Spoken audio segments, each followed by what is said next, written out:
Баршаңызға сәлем достар, менің каналыма қош келдіңіздер. Бүгін мен каналымда қазақтың ұлттық тағамдарының бірі наурыз көже рецептімен бөлісемін. Әр өңірде әр түрлі дайындайды. Бұл менің дайындау әдісім.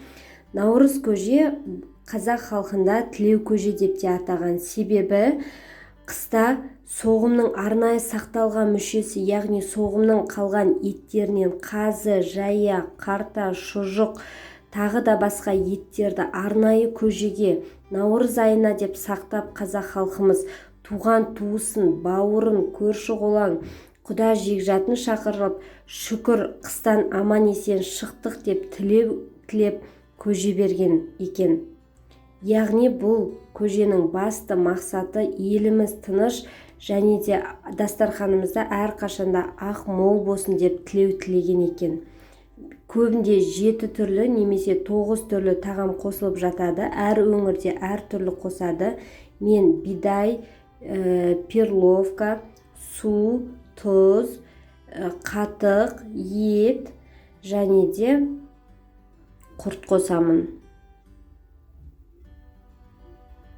Алдымен етімізді жақсылап жауып аламыз. Одан кейін дәнектерімізді мінекей осылай ыстық суға бұқтырып қоямыз, немесе бөлек-бөлек пісіріп алсаңыз да болады. Перловка және бидайды мен осылай ыстық суға бұқтырып қойдым.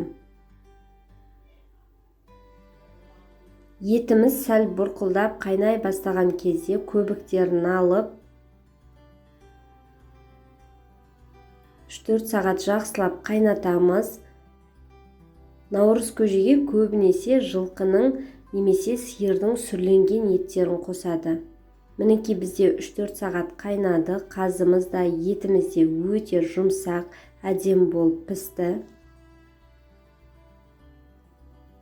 Әр салынған дәнектің, яғни әр салынған 7 түрлі тағамның өзіндік үлкен мағынасы бар. Әр өңірде бірдей қосылатын 7 тағамның ішінде кейбір тағамдары бар. Олар құрт, ұннан жасалған қамыр, бидай, тұз сияқты. Айран, қатық та бар. Қазақ ешқашан дәмсіз сөз сөйлемеген, мәдениетті түрде мәйегіне жеткізіп сөйлейтін. Сол сияқты тұз да дәмін келтіруші басты тағам болып саналады.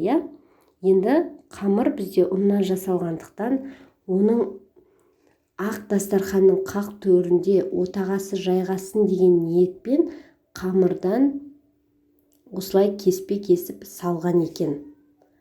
Ал айран қатықтарымызды ақ мол болсын, келер жылға аман есен жетейік деген ниетпен салған екен. Ал құртымыз әлсіз, аурушаң адамдарға күш қуат береді деген ниетпен көжеге салынған екен. Қазақтың ұлттық тағамының наурыздың ішінде 7 түрлі тағам болсын, 9 түрлі тағам болсын, барлығы да үлкен мағынаға, үлкен қасиетке ие деп өзім санаймын. Сондықтан қазақтың ұлттық тағамдарын дәріптеуден, осылай жасаудан ешқашан шаршамайық. Сіздермен болған Айжан Ерболатқызы.